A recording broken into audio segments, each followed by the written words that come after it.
안녕하세요. 저는 오늘의 교회 조호영 목사입니다. 오늘은 거룩한 주일입니다. 한국뿐 아니라 세계 곳곳에서 드려지는 예배 가운데 성령의 기름 부으심이 넘치게 기도합니다.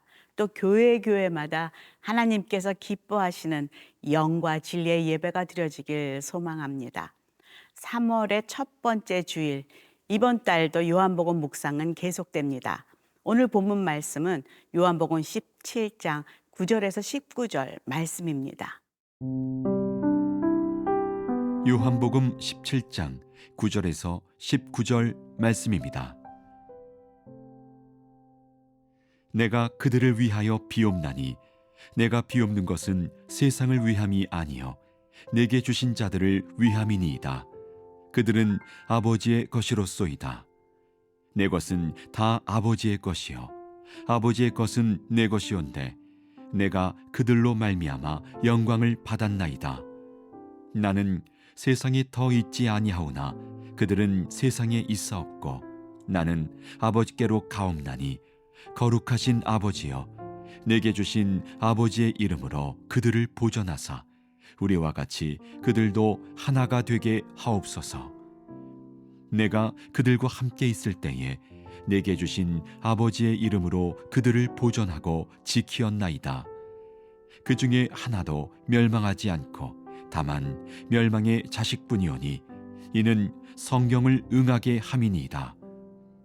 지금 내가 아버지께로 가오니 내가 세상에서 이 말을 하옵는 것은 그들로 내 기쁨을 그들 안에 충만히 가지게 하려 함이니이다.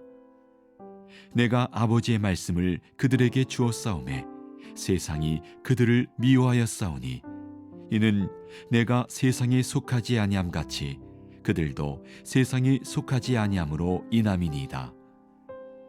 내가 비옵는 것은 그들을 세상에서 데려가시기를 위함이 아니요 다만 악에 빠지지 않게 보존하시기를 위함이니이다. 내가 세상에 속하지 아니함 같이 그들도 세상에 속하지 아니하였사옵나이다. 그들을 진리로 거룩하게 하옵소서. 아버지의 말씀은 진리니이다. 아버지께서 나를 세상에 보내신 것 같이 나도 그들을 세상에 보내었고 또 그들을 위하여 내가 나를 거룩하게 하오니 이는 그들도 진리로 거룩함을 얻게 하려 함이니이다. 요한복음 17장은 아버지 하나님을 향하여 절실하고 감동 있는 우리 예수님의 대제사장적인 기도가 기록된 장입니다.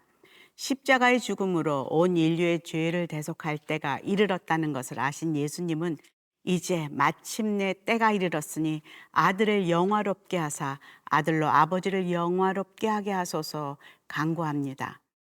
그리고 또 아버지가 아들에게 주신 믿음의 사람들, 자신을 좇았던 제자들을 위해 이렇게 중보하십니다. 9절에서 11절입니다. 내가 그들을 위하여 비옵나니 내가 비옵는 것은 세상을 위함이 아니요 내게 주신 자들을 위함이니이다. 그들은 아버지의 것이로소이다. 내 것은 다 아버지의 것이요 아버지의 것은 내 것이온데 내가 그들로 말미암아 영광을 받았나이다.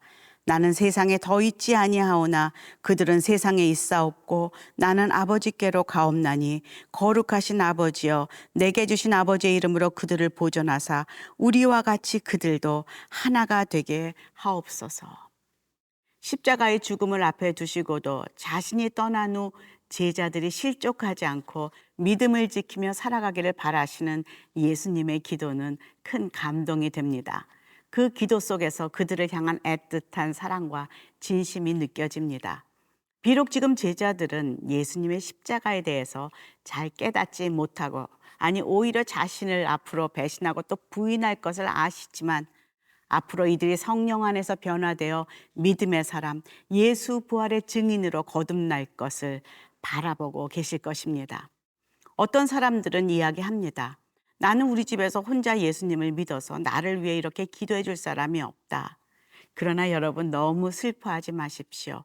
죽음에서 부활하신 예수님은 그때와 마찬가지로 지금도 하나님의 백성들을 위해 중보하시며 대제사장적 기도를 하고 계십니다. 로마서 8장 34절 볼까요? 누가 정죄하리요? 죽으실 뿐 아니라 다시 살아나신 이는 그리스도 예수시니 그는 하나님 우편에 계신 자여 우리를 위하여 간구하는 자이시다라고 말하고 있습니다. 히브리서 7장 25절에도 그러므로 자기를 힘입어 하나님께 나아가는 자들을 온전히 구원하실 수 있으니 이는 그가 항상 살아계셔서 그들을 위하여 간구하심이라. 예수님의 구체적인 기도 제목 중에 하나는 바로 우리의 하나됨입니다. 11절에 보니까 우리와 같이 그들도 하나가 되게 하옵소서라고 간구합니다. 왜 하나됨이 중요할까 묵상해 봅니다. 우리 하나님은 삼위일체 하나님이십니다. 성부, 성자, 성령 하나님은 언제나 온전한 연합을 이루고 계십니다. 성령 안에서 아버지와 아들이 하나가 되듯이 이제 예수님이 떠난 후 그 보혜사 성령이 오실 때 우리는 예수님의 영, 성령 안에서 예수님과 하나가 될 수 있습니다. 그리고 그 성령 안에서만 하나님의 백성들도 하나가 될 수 있습니다. 이것이 바로 성령 안에서 하나됨의 비밀입니다. 이 세상에서 믿음을 지키며 온전하게 예수 부활의 증인으로 살아가기 위해서는 우리는 예수님과 먼저 하나가 되어야 한다는 것이죠. 내가 그 안에, 그가 내 안에 머무는 하나됨이 바로 믿음을 지킬 수 있는 힘입니다. 악한 영은 우리가 예수님과 하나됨을 이루지 못하도록 지금도 매일 우리를 유혹하고 방해합니다. 그러나 우리는 악한 영을 대적할 힘이 없습니다. 그러기에 거룩한 영, 성령 안에 머물 때만 우리는 사단을 이기고 온전한 승리를 경험할 줄로 믿습니다. 그리고 믿음의 성도들이 다 성령 안에서 또 하나가 될 때 그것이 우리가 이 땅에서 사탄을 이길 거룩한 힘의 근원이 될 것입니다. 이것을 경험한 사도 바울은 감옥 속에서도 에베소 성도들에게 이렇게 권면하지 않습니까? 에베소 4장 1절에 보면은 그러므로 주 안에서 갇힌 내가 너희를 권하노니 너희가 부르심을 받은 일에 합당하게 행하여 모든 겸손과 온유로 하고 오래 참음으로 사랑 안에서 서로 용납하고 평안에 매는 줄로 성령이 하나 되게 하신 것을 힘써 지키라. 몸이 하나여 성령도 한 분이시니 이와 같이 너희가 부르심의 한 소망 안에서 부르심을 받았느니라. 오늘도 성령 안에서 아버지와 아들이 하나이듯 예수님과 내가 하나됨을 믿습니다. 그리고 믿음의 자녀들이 서로 영으로 하나 되어 이 땅에서 거룩한 하나님의 나라를 이루어가기를 소망합니다.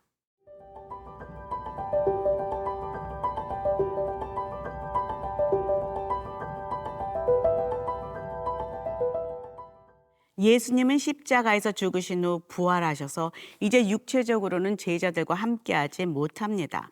그러기에 그들을 위해 간절히 두 번째 기도를 드리죠. 바로 이 땅에 남아있을 제자들이 이 세상 가운데 살면서 악에 물들지 않고 하나님 나라의 정체성을 가지고 살아가기를 간구합니다. 15절에서 16절 함께 읽어보겠습니다. 내가 비옵는 것은 그들을 세상에서 데려가시기를 위함이 아니요 다만 악에 빠지지 않게 보존하시기를 위함이니이다. 내가 세상에 속하지 아니함 같이 그들도 세상에 속하지 아니하였삼나이다.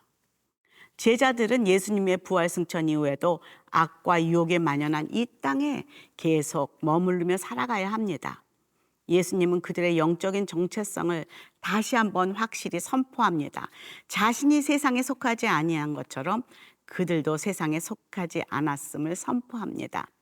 영어로 이것을 한다면 We are in the world인데 but not of the world. 세상 안에 있지만 세상에 속하지 않았다. 바로 그것이 우리 성도들의 정체성입니다. 예수님의 기도처럼 성령 안에서 새롭게 변화된 베드로도 훗날 베드로전서에서 이렇게 고백하지 않습니까? 우리의 정체성은 우리는 하나님의 택한 족속이요 왕 같은 제사장이요 거룩한 나라요 그의 소유가 된 백성들이다. 예수님이 지금 중보하신 것처럼 제자들은 하나님께 속한 자로서 영적인 정체성이 너무나 확실합니다. 계속 예수님은 제자들을 위해 중보하십니다. 17절입니다. 그들을 진리로 거룩하게 하옵소서. 아버지의 말씀은 진리니이다. 하나님은 말씀하십니다. 너는 내 것이라. 내가 거룩하니 너희도 거룩하라 말씀하시죠. 우리가 어떻게 거룩해집니까? 오직 진리로만 거룩해집니다. 여기서 진리는 하나님의 말씀, 진리의 영인 성령을 또 의미합니다. 하나님의 말씀이 내 안에 거하지 않으면 절대로 우리는 거룩할 수 없습니다. 그래서 우리는 꾸준히 말씀을 붙들고 말씀의 붙들림을 받아야만 합니다. 말씀을 계속 읽어야 하고 암송해야 합니다. 그리고 묵상해야 합니다. 내 안에 계신 그분이 누구인지, 무엇을 원하시는지, 나에게 오늘도 무엇이라 말씀하시는지 그 음성을 듣고 순종할 때 우리는 점점 예수님을 닮아갈 것입니다. 또 그분과 같이 거룩함으로 이 세상에서 구별된 하나님 나라 백성으로 살아갈 수 있을 줄로 믿습니다. 그래서 바울도 디모데에게 이렇게 말하지요. 하나님의 말씀과 기도로, 오직 하나님의 말씀과 기도로 거룩하여진다라고 말하고 있습니다. 하나님은 이렇게 거룩하게 구별된 하나님 나라 백성들을 그냥 한 곳에 머무르게 하지 않으시고 이 죄악된 세상으로 다시 파송하시죠. 18절 19절입니다. 하나님께서 나를 세상에 보내신 것 같이 나도 그들을 세상에 보내었고 또 그들을 위하여 내가 나를 거룩하게 하오니 이는 그들도 진리로 거룩함을 얻게 하려 함이니이다. 하나님 아버지께서 죄로 인하여 죽을 수밖에 없는 인류를 위해 이 땅에 예수님을 파송하셨듯이 이제 예수님도 남겨진 제자들 그리고 우리들을 다시 죄로 물든 세상으로 파송하신다는 말씀입니다. 저와 여러분도 생명의 말씀, 진리의 말씀이 필요한 이 땅에 잃어버린 영혼들에게 구원의 소식을 외치라고 보냄받은 파송 선교사임을 잊지 말아야 합니다. 혹시 안 믿는 가정에 시집 가신 분 계십니까? 기억하십시오. 여러분은 그곳에 파송되셨습니다. 내가 머무는 일터에서, 가정에서, 세상에서 진리로 말씀으로 거룩하게 무장하고 그곳에서 예수 부활의 증인으로 살아가는 저와 여러분 되기를 간구합니다.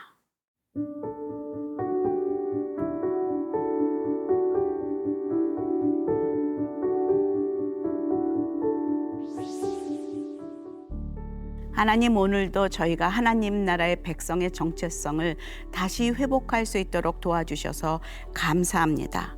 이 세상에 살고 있지만 이 세상에 속한 자가 아님을 다시금 고백하며 하나님을 바라봅니다. 승리하는 인생 되게 하여 주시옵소서. 예수님 이름으로 기도합니다. 아멘.